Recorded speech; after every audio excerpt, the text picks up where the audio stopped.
नमस्कार। Life in colour में आप सभी का स्वागत है। आज हम सुनते हैं मुंशी प्रेमचंद जी की लोकप्रिय कहानियों में से एक जुगनू की चमक। पंजाब के सिंह राजा रणजीत सिंह संसार से चले चुके थे और राज्य के वे बेहद प्रतिष्ठित पुरुष जिनके द्वारा उनका उत्तम प्रबंध चल रहा था, परस्पर के द्वेष और अनबन के कारण मर मिटे थे। राजा रणजीत सिंह का बनाया हुआ सुंदर किंतु खोखला भवन अब नष्ट हो चुका था। कुंवर दिलीप सिंह अब इंग्लैंड में थे और रानी चंद्रकुंवरी चुनार के दुर्ग में। रानी चंद्रकुंवरी ने विनष्ट होते हुए राज्य को बहुत संभालना चाहा, किंतु शासन प्रणाली न जानती थी और कूटनीति ईर्ष्या की आग भड़काने के सिवा और क्या करती। रात के 12 बज चुके थे। रानी चंद्रकुंवरी अपने निवास भवन के ऊपर छत पर खड़ी गंगा की ओर देख रही थी और सोच रही थी, लहरें क्यों इस प्रकार स्वतंत्र हैं। उन्होंने कितने गांव और नगर डुबाए हैं, कितने जीव जंतु तथा द्रव्य निगल गए हैं, किंतु फिर भी वे स्वतंत्र हैं। कोई उन्हें बंद नहीं करता। इसलिए ना कि वे बंद नहीं रह सकती हैं, वे गरजेंगी और बल खाएंगी, बांध के ऊपर चढ़कर उसे नष्ट कर देंगी, अपने जोर से उसे बहा के कहीं दूर लेके चली जाएंगी। यह सोचते विचारते रानी गादी पर लेट गई। उसकी आंखों के सामने पूर्वावस्था की स्मृतियां मनोहर स्वप्न की भांति आने लगी। कभी उसकी बाहों की मरोड़ तलवार से भी अधिक तीव्र थी और उसकी मुस्कुराहट वसंत की सुगंधित समीर से भी अधिक प्राणपोषक। किंतु हाय, अब इनकी शक्ति हीनावस्था को पहुंच गई है। रोए तो अपने को सुनाने के लिए और हंसे तो अपने को बहलाने के लिए। यदि बिगड़े तो किसी का क्या बिगाड़ सकती है और प्रसन्न हो तो किसी का क्या बना सकती है। रानी और बांदी में कितना अंतर है। रानी की आंखों से आंसू की बूंदें झरने लगी, जो कभी विष से अधिक प्राणनाशक और अमृत से अधिक अनमोल थीं। वह इसी भांति अकेली निराश कितनी बार रोई, जबकि आकाश के तारों के सिवा और कोई उसे देखने वाला न था। इसी प्रकार रोते रोते रानी की आंखें लग गई। उसका प्यारा कलेजे का टुकड़ा कुंवर दिलीप सिंह, जिसमें उसके प्राण बसते थे, उदास मुख आकर पास में खड़ा हो गया। जैसे गाय दिन भर जंगलों में रहने के पश्चात संध्या को घर आती है और अपने बछड़े को देखते ही प्रेम और उमंग से मतवाली होकर स्तनों में दूध भरे पूंछ उठाए दौड़ती है, उसी भांति चंद्रकुंवरी भी अपने दोनों हाथ फैलाए अपने प्यारे राज दुलारे कुंवर को छाती से लपटाने के लिए दौड़ पड़ी। परंतु तुरंत ही उसकी आंखें खुल गई और जीवन की आशाओं की भांति वह स्वप्न विनष्ट हो गया। रानी ने गंगा की ओर देखा और कहा, मुझे भी अपने साथ लेती चलो। इसके बाद रानी तुरंत छत से उतरी। कमरे में एक लालटेन जल रही थी। उसके उजाले में उसने एक मैली सी साड़ी पहन ली, गहने भी उतार दिए और रत्नों के एक छोटे से बक्स को, एक तीव्र कटार को कमर में रखकर निकल पड़ी। जिस समय वह बाहर निकली, नैराश्यपूर्ण साहस की मूर्ति थी। संतरी ने पुकारा उन्हें, कौन कौन है वहां? रानी ने उत्तर दिया, मैं हूँ झंगी। कहाँ जाती हो? गंगा जल लेने जा रही हूँ। सुराही टूट गई है, रानी जी मांग रही हैं। संतरी को समीप आकर बोला, चल मैं भी तेरे साथ चलता हूँ, जरा रुक कर आ तो। झंगी बोली, मेरे साथ मत आओ, रानी कोठे पर है, देख लेंगी। संतरी को धोखा देकर चंद्रकुंवरी गुप्त द्वार से होती हुई अंधेरे में कांटों से उलझती, चट्टानों से टकराती गंगा के किनारे पर जा पहुंची। रात आधी से अधिक जा चुकी थी। गंगा जी में संतोषदायिनी शांति विराज रही थी। तरंगे तारों को गोद में लिए सो रही थी। चारों ओर सन्नाटा था। रानी नदी के किनारे किनारे चली जाती थी और मुड़ मुड़ कर पीछे भी देखती रहती थी। एकाएक एक डोंगी खूंटे से बंधी हुई दिखाई पड़ी। रानी ने उसे ध्यान से देखा तो मल्लाह सोया हुआ था। उसे जगाना काल को जगाना था। वह तुरंत रस्सी को खोलकर नाव पर सवार हो गई। नाव धीरे धीरे धार के सहारे चलने लगी। शोक और अंधकार में स्वप्न की भांति जो ध्यान की तरंगों के साथ बहा चला जाता हो। नाव के हिलने से मल्लाह चौंक कर उठ बैठा। आंखें मलते मलते उसने सामने देखा तो पटरी पर एक स्त्री हाथ में डांड लिए बैठी हुई है। घबरा कर पूछा, तय कौन है रे? नाव कहाँ ले जाती है? रानी हंस पड़ी। भय के अंत को साहस कहते हैं। बोली, सच बताऊं या झूठ? मल्लाह कुछ भयभीत सा होकर डरते हुए बोला, सच बताया जाए। रानी बोली, अच्छा तो सुनो, मैं लाहौर की रानी चंद्रकौरी हूँ। इसी किले में कैद थी, आज भागी जाती हूँ। मुझे जल्दी बनारस पहुँचा दे, तुझे निहाल कर दूंगी, और शरारत करेगा तो देख कटार से तेरा सिर काट दूंगी। सवेरा होने से पहले मुझे बनारस पहुँचना है। यह धमकी काम कर गई। मल्लाह ने विनीत भाव से अपना कंबल बिछा दिया। वो तेजी से डांड चलाने लगा।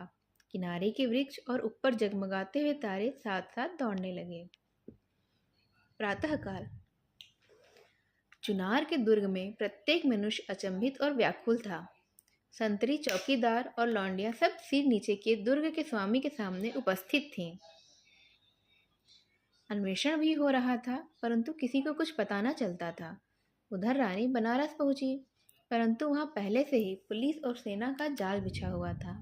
नगर के नाके बंद कर दिए गए थे। रानी का पता लगाने वाले के लिए एक बहुमूल्य पारितोषिक की सूचना दी गई। से निकलकर रानी को ज्ञात हो गया कि वह और दृढ़ कारागार में है। दुर्ग में प्रत्येक मनुष्य उसका आज्ञाकारी था। दुर्ग का स्वामी भी उसे सम्मान की दृष्टि से ही देखता था, किंतु आज स्वतंत्र होकर भी उसके होठ बंद थे। उसे सभी स्थानों में शत्रु ही दिखाई पड़ते थे। पंख रहित पक्षी को पिंजरे के कोने में ही सुख मिलता है। उसे आकाश में उड़ने की इच्छा नहीं रखनी चाहिए। पुलिस के अफसर प्रत्येक आने जाने वाले को ध्यान से देखते थे, किंतु उस भिखारिनी को देखने का किसी के पास टाइम नहीं था। उसकी ओर किसी ने ध्यान भी नहीं दिया। वह एक फटी हुई साड़ी पहने यात्रियों के पीछे पीछे धीरे धीरे सिर झुकाए गंगा की ओर चली जा रही थी। न वह चौंकती, न वह हिचकिचाती और न ही घबराती। इस भिखारिनी की नसों में रानी का रक्त है। यहाँ से भिखारिनी ने अयोध्या की राह ले ली। वह दिन भर विकट मार्गों में चलती और रात को किसी सुनसान स्थान पर लेट रहती थी। मुख पीला पड़ गया था, पैरों में छाले थे, फूल सा बदन कुम्हला सा गया था। वह प्रायः गांवों में लाहौर की रानी के चर्चे भी सुना करती थी। कभी कभी पुलिस के आदमी भी उसे रानी की टूह में दत्तचित्त देख पड़ते थे। उन्हें देखते ही भिखारिन के हृदय में सोई हुई रानी जाग उठती। वह आंखें उठाकर उन्हें घृणा दृष्टि से देखती। उस शोक तथा क्रोध से उसकी आंखें जलने लगती थीं। एक दिन अयोध्या के समीप पहुंचकर रानी एक वृक्ष के नीचे बैठी हुई थी। उसने कमर से कटार निकालकर सामने रख दी थी। वह सोच रही थी कि कहाँ जाऊं? मेरी यात्रा का क्या कोई अंत है? क्या इस संसार में अब मेरे लिए कहीं ठिकाना भी नहीं है? वहां से थोड़ी दूर पर आमों का एक बहुत ही बड़ा बाग था, जिसे वह चुपचाप देख रही थी। वहां से आगे बढ़ने पर बड़े बड़े डेरे और तंबू गड़े हुए थे। कहीं कहीं एक संतरी चमकीली वर्दी पहने टहल रहे थे। कई घोड़े भी बंधे हुए थे। रानी ने इस राजसी ठाट बाट को शौक की दृष्टि से देखा। एक बार वह भी कश्मीर गई थी। उसका पड़ाव इससे कहीं बढ़कर था। बैठे बैठे संध्या भी हो गई। रानी ने वहीं रात काटने का निश्चय किया। इतने में एक बूढ़ा मनुष्य टहलता हुआ आया। उसके समीप आकर खड़ा हो गया। ऐठी हुई दाढ़ी थी, शरीर में सटी हुई चपकन थी, कमर में तलवार लटक रही थी। इस मनुष्य को देखते ही रानी ने तुरंत कटार उठाकर कमर में खोस लिया। सिपाही ने उसे तीव्र दृष्टि से देखकर पूछा, बेटी कहाँ से आती हो? रानी ने कहा, बहुत दूर से। कहाँ जाओगी भला? यह नहीं कह सकती, बहुत दूर जाऊंगी। सिपाही ने रानी की ओर फिर ध्यान से देखा और कहा, जरा अपनी कटार तो दिखाओ। रानी ने कटार संभाल कर अपने पास रख ली और खड़ी हो गई और तीव्र स्वर में बोली, मित्र हो या शत्रु? ठाकुर ने कहा, मित्र। सिपाही के बातचीत करने के ढंग में और चेहरे में कुछ ऐसी विलक्षणता थी जिससे रानी को विवश होकर विश्वास करना पड़ा। वह बोली, विश्वासघात न करना। यह देखो। ठाकुर ने कटार अपने हाथ में ले ली, उसको उलट पुलट कर देखा और बड़े नम्र भाव से उसे आंखों से लगा लिया। तब रानी के आगे विनीत भाव से सिर झुकाकर वह बोला, महारानी चंद्रकुंवरी। रानी ने करुण स्वर में कहा, नहीं अनाथ भिखारिनी, तुम कौन हो? सिपाही ने उत्तर दिया, आपका एक सेवक। रानी ने उसकी ओर निराश दृष्टि से देखा और कहा, दुर्भाग्य के सिवा इस संसार में मेरा कोई नहीं है। सिपाही ने कहा, महारानी जी ऐसा न कहिए। पंजाब के सिंह की महारानी के वचन पर अब भी सैकड़ों सिर झुका सकते हैं। देश में ऐसा अभी भी है। हमारे देश में ऐसे लोग विद्यमान हैं जिन्होंने अपना नमक खाया है और उसे भूले भी नहीं हैं। रानी की अब इसकी इच्छा भी नहीं, केवल एक शांत स्थान चाहती हूँ जहाँ पर एक कुटी के सिवा और कुछ ना हो। सिपाही, ऐसा स्थान पहाड़ों में ही मिल सकता है। हिमालय की गोद में चलिए, वहीं आप उपद्रव से बच सकती हैं। रानी ने बेहद आश्चर्य से कहा, शत्रुओं में जाऊं? नेपाल कब हमारा मित्र रहा है? सिपाही ने कहा, राणा जंग बहादुर दृढ़ प्रतिज्ञ राजपूत हैं। रानी ने कहा, किंतु वही जंग बहादुर तो है जो अभी अभी हमारे विरुद्ध लॉर्ड डलहौजी को सहायता देने पर उद्यत था। सिपाही कुछ लज्जित सा होकर बोला, तब आप महारानी चंद्रकुंवरी थी, आज आप भिखारिनी हैं। ऐश्वर्य के द्वेषी शत्रु चारों ओर होते हैं। लोग जलती हुई आग को पानी में बुझाते हैं पर राख को माथे पर चढ़ाते हैं। आप जरा भी सोच विचार न करें, और नेपाल में अभी धर्म का लोभ भी नहीं हुआ है। आप भय का त्याग करें और चलें। देखिए वह आपको किस भांति अपने सिर आंखों पर बिठाते हैं। रानी ने रात इसी वृक्ष की छाया में काट दी। सिपाही भी वहीं सो गया। प्रातःकाल वहां दो तीव्रगामी घोड़े देख पड़े। एक पर सिपाही सवार था और दूसरे पर एक अत्यंत ही रूपवान युवक। यह रानी चंद्रकुंवरी ही थी जो अपने रक्षा स्थान की खोज में नेपाल जाती थी। कुछ देर पीछे रानी ने पूछा, यह पड़ाव किसका है? सिपाही ने कहा, राणा जंग बहादुर का। वे तीर्थ यात्रा करने आए हैं, किंतु हमले से पहले पहुंच जाएंगे। रानी, तुमने उनसे कुछ यहीं क्यों नहीं मिला दिया? उनका हार्दिक भाव प्रकट हो जाता। सिपाही ने कहा, यहाँ उनसे मिलना असंभव था। आप जासूसों की दृष्टि से कभी न बच सकती थीं। उसी समय यात्रा करना प्राण को अर्पण कर देना था। दोनों यात्रियों को अनेक बार डाकुओं का सामना करना पड़ा। उस रानी की वीरता, उसका युद्ध कौशल तथा फुर्ती देखकर बूढ़ा सिपाही दांतों तले उंगली दबाता था। कभी उनकी तलवार काम कर जाती और कभी घोड़े की तेज चाल। यात्रा बड़ी लंबी थी और जेठ का महीना मार्ग में ही समाप्त हो गया। वर्षा की ऋतु आ गई। आकाश में मेघमाला छाने लगी। सूखी नदियां उतरा चली थीं। पहाड़ी नाले गरजने लगे। न नदियों में नाव, न नालों पर घाट, किंतु घोड़े सधे हुए थे। स्वयं पानी में उतर जाते और डूबते उतरते, बहते, भंवर खाते पार पहुंच जाते।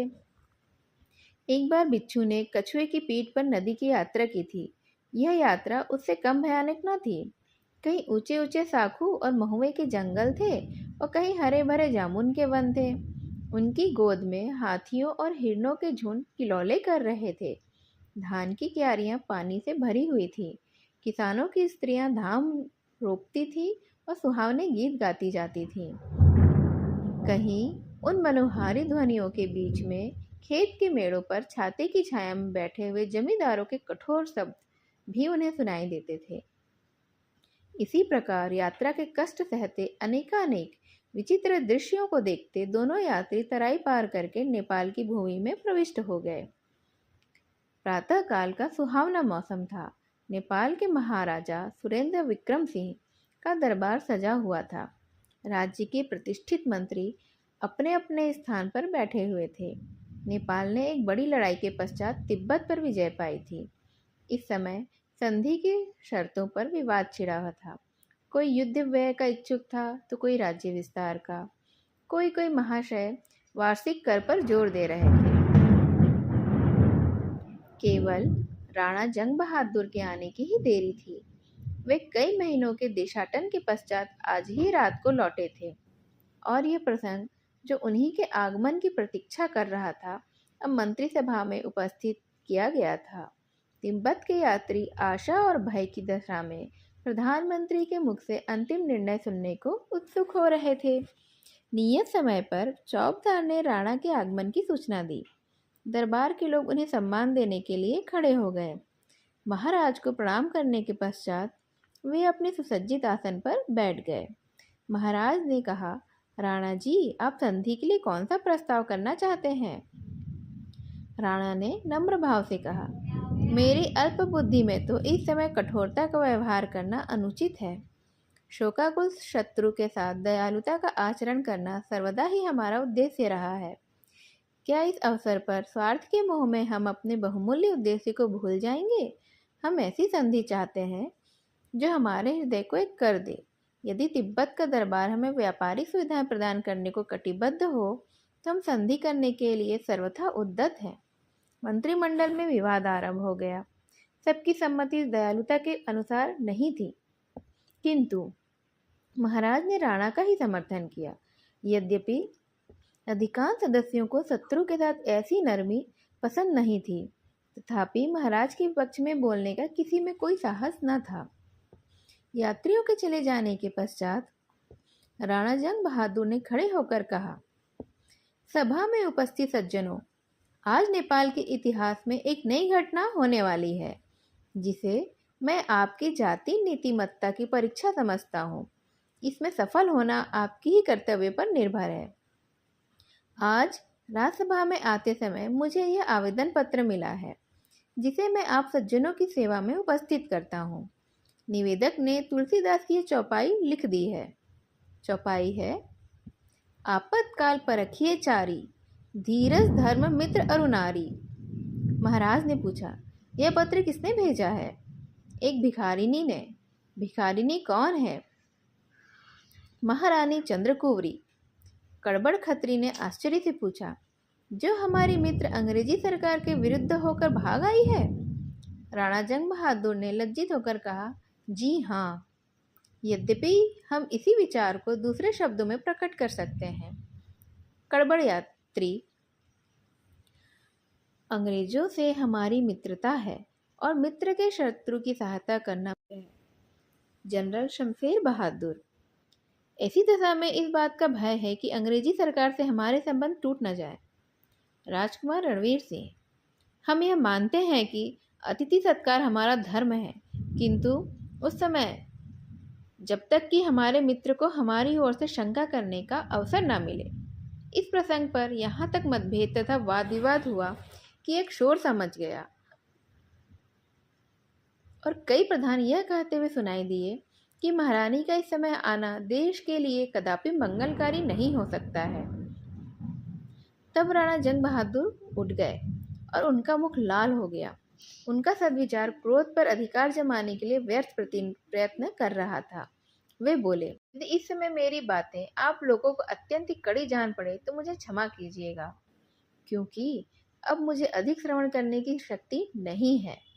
अपनी जातीय साहसहीनता का यह लज्जाजनक दृश्य अब मुझसे देखा नहीं जा रहा है। यदि नेपाल के दरबार में इतना भी साहस नहीं है कि वह अतिथि सत्कार और सहायता की नीति को निभा सके, तो मैं इस घटना के संबंध में सब प्रकार का भार अपने ऊपर लेता हूँ। दरबार अपने को इस विषय में निर्दोष समझे और इसकी सर्वसाधारण में यह घोषणा कर दी जाए। कड़बड़ी खत्री गर्म होकर बोले, केवल यह घोषणा देश को भय से रहित नहीं कर सकती है। राणा जंग बहादुर ने क्रोध से अपने होंठ चबा लिए, किंतु संभल कर कहा, देश का शासन भार अपने ऊपर लेने वालों की ऐसी अवस्थाएं अनिवार्य हैं। हम उन नियमों से जिन्हें पालन करना हमारा कर्तव्य है मुंह नहीं मोड़ सकते हैं। अपनी शरण में आए हुए का हाथ पकड़ना और उनकी रक्षा करना राजपूतों का ही धर्म है। हमारे पूर्व पुरुष सदा इस नियम पर धर्म प्राण देने को उद्यत रहते थे। अपने माने हुए धर्म को तोड़ना एक स्वतंत्र जाति के लिए बेहद लज्जास्पद है। अंग्रेज हमारे मित्र हैं और अत्यंत ही हर्ष का विषय है कि वे बुद्धिशाली मित्र हैं। महारानी चंद्रकुवरी को अपनी दृष्टि में रखने से उनका उद्देश्य केवल यह था कि उपद्रवी लोगों के गिरोह का कोई केंद्र शेष न रहे। यदि उनका यह उद्देश्य ही भंग हो या ना हो तो हमारी ओर से शंका होने का उन्हें कोई अवसर ही नहीं है और ना हमें उनसे लज्जित होने की कोई आवश्यकता है। कड़बड़ खत्री, महारानी चंद्रकौरी यहाँ किस प्रयोजन से आई हैं? राणा जंग बहादुर, केवल एक शांति प्रिय सुख स्थान की खोज में, जहाँ उन्हें अपनी दूरावस्था की चिंता से मुक्त होने का अवसर मिले। वह ऐश्वर्यशाली रानी जो रंग महलों में सुख विलास करती थी, जिसे फूलों की सेज पर भी कोई चैन न था, आज सैकड़ों कोस से अनेक प्रकार के कष्ट सहन करके नदी नाले पहाड़ जंगल छानती हुई केवल यहाँ रक्षित स्थान की खोज में आई है। उमड़ी हुई नदियों और उबलते हुए नालों और बरसात के दिनों को पार करके इन दुखों को आप लोग जानते हैं, और यह सब उसी एक रक्षित स्थान के लिए, उसी एक भूमि के टुकड़े की आशा में। किंतु हम ऐसे स्थानहीन हैं क्या कि उनकी अभिलाषा भी पूरी नहीं कर सकते? उचित तो यह था कि उतनी सी भूमि के बदले हम अपना हृदय फैला देते। सोचिए कितने अभिमान की बात है कि एक आपदा में फंसी हुई रानी अपने दुख के दिनों में जिस देश को याद करती है, वही एक पवित्र देश कौन सा है? हमारा देश है। महारानी चंद्रकौरी को हमारे इस अभयप्रद स्थान पर, हमारे शरणागतों की रक्षा पर पूरा भरोसा था और वही विश्वास उन्हें यहाँ तक लाया है, इसी आशा पर कि पशुपतिनाथ की शरण में मुझे शांति मिलेगी। वह यहाँ तक चली आई। आपको अधिकार है, चाहे उनकी इस आशा पूर्ण करें, चाहे उसे धूल में मिला दें, चाहे रक्षणता के शरणागतों के साथ सदाचार के नियम को निभाकर इतिहास के पृष्ठों पर अपना नाम छोड़ा जाए, या जातीयता तथा सदाचार संबंधी नियमों को मिटाकर स्वयं अपने को पतित समझें। मुझे विश्वास नहीं है कि यहाँ एक भी मनुष्य ऐसा निर्भिमान है कि जो इस अवसर पर शरणागत पालन धर्म को विस्तृत करके अपना सिर ऊंचा कर सके। अब मैं आपको अंतिम निपटारे के लिए प्रतीक्षा करता हूँ। कहिए, आप अपनी जाति और देश का नाम उज्जवल करेंगे या सर्वदा के लिए अपने माथे पर अपयश का टीका लगाएंगे? राजकुमार ने उमंग से कहा, हम महारानी के चरणों तले आंखें बिछाएंगे। कप्तान विक्रम सिंह बोले, हम राजपूत हैं और अपने धर्म का निर्वाह करेंगे। जनरल वनवीर सिंह, हम उनको ऐसी धूम से लाएंगे कि संसार चकित हो जाएगा। राणा जंग बहादुर ने कहा, मैं अपने मित्र कड़बड़ खत्री के मुख से उसका फैसला सुनना चाहता हूँ। कड़बड़ खत्री एक प्रभावशाली पुरुष थे और मंत्रिमंडल में वे राणा जंग बहादुर के विरुद्ध मंडली के प्रधान थे। वे लज्जा भरे शब्दों में बोले, यद्यपि मैं महारानी के आगमन को भय रहित नहीं समझता, किंतु इस अवसर पर हमारा धर्म यही है कि हम महारानी को आश्रय दें। धर्म से मुंह मोड़ना किसी जाति के लिए मान का कारण नहीं हो सकता है। कई ध्वनियों ने उमंग भरे शब्दों में इस प्रसंग का समर्थन किया। महाराजा सुरेंद्र विक्रम सिंह इस निपटारे पर बधाई देता है। तुमने जाति का नाम रख लिया। पशुपति इस उत्तम कार्य में तुम्हारी सहायता करें। सभा विसर्जित हुई। दुर्ग से तोपें छूटने लगी। नगर भर में यह खबर गूंज उठी कि पंजाब की रानी चंद्रकौरी का शुभागमन हुआ है। जनरल रणवीर सिंह और जनरल रणधीर सिंह बहादुर 50,000 सेना के साथ महारानी की अगवानी के लिए चले गए। अतिथि भवन की सजावट होने लगी। बाजार अनेक भांति की उत्तम सामग्रियों से सज गए। ऐश्वर्य की प्रतिष्ठा व सम्मान सब कहीं होता है, किंतु किसी ने भिखारिनी के लिए ऐसा सम्मान देखा है? सेनाएं बैंड बजाती हैं और पताका फहराती हुई एक उमड़ी हुई नदी की भांति चली जाती हैं। सारे नगर में आनंद ही आनंद था। दोनों ओर सुंदर वस्त्रभूषण से सजे दर्शकों का एक समूह खड़ा था। सेना के कमांडर आगे आगे घोड़ों पर सवार थे। सबके आगे राणा जंग बहादुर जातीय अभिमान के मद में लीन अपने स्वर्ण खचित हौदे में बैठे हुए थे। यह उदारता का एक पवित्र दृश्य था। धर्मशाला के द्वार पर वह जुलूस रुक गया। राणा हाथी से उतरे। महारानी चंद्रकौरी कोठरी से बाहर निकल आई। राणा ने झुककर वंदना की। रानी उनकी ओर आश्चर्य से देखने लगी। यह वही उनका मित्र बूढ़ा सिपाही था। आंखें भर आई और मुस्कुराई। खिले हुए फूल पर से ओस की बूंदें टपकी। रानी बोली, मेरे बूढ़े ठाकुर, मेरी नाव पार लगाने वाले, किस भांति तुम्हारा मैं गुण गाऊं? राणा ने सिर झुकाकर कहा, आपके चरणार विंद से हमारे भाग्य उदय होंगे। नेपाल की राज्यसभा ने 25,000 रुपये से महारानी के लिए एक उत्तम भवन बनवा दिया और उनके लिए 10,000 रुपया मासिक नियत कर दिया गया। वह भवन आज तक वर्तमान है और नेपाल की शरणागत प्रियता तथा प्रण पालन तत्परता का स्मारक है। पंजाब की रानी को लोग आज तक वहाँ याद करते हैं। यह वह सीढ़ी है जिससे जातियाँ यश के सुनहले शिखर पर पहुँचती हैं। यही घटनाएं हैं जिनसे जातीय इतिहास प्रकट और महत्व को प्राप्त होता है। पॉलिटिकल रेजिडेंट ने गवर्नमेंट को रिपोर्ट की। इस बात की शंका थी कि गवर्नमेंट ऑफ इंडिया और नेपाल के बीच कुछ खिंचाव हो जाएगा, किंतु गवर्नमेंट को राणा जंग बहादुर पर पूर्ण विश्वास था और जब नेपाल की राज्यसभा ने विश्वास और संतोष दिलाया कि रानी चंद्रकुंवरी को किसी शत्रु भाव का अवसर नहीं दिया जाएगा, तो भारत सरकार का संतोष हो गया। इस घटना को भारतीय इतिहास की अंधेरी रात में जुगनू की चमक कहना चाहिए और इसी उद्देश्य से प्रेमचंद जी ने यह कहानी लिखी है कि हम भी अपने इतिहास को इतने करीब से जान सकें। इस कहानी को ध्यान से सुनने के लिए आप सभी का धन्यवाद। नमस्कार।